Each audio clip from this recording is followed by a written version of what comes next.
A spilled drop of ink doesn't have to ruin the page. Sometimes, it spreads into a pattern you never planned. Something unique, something unforgettable. Think of a long-distance sleeper bus. On the road for hours, carrying people across cities, across endless highways. The ride isn't always perfect.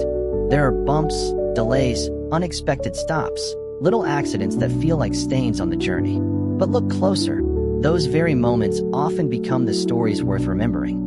The late-night chatter, the sudden rain on the windows, the laughter shared with strangers. Each spill becomes part of the pattern. Life works the same way. We try to sketch our paths neatly, hoping for a flawless picture. But mistakes, interruptions, accidents, they always find their way in. At first they look like smudges, like flaws.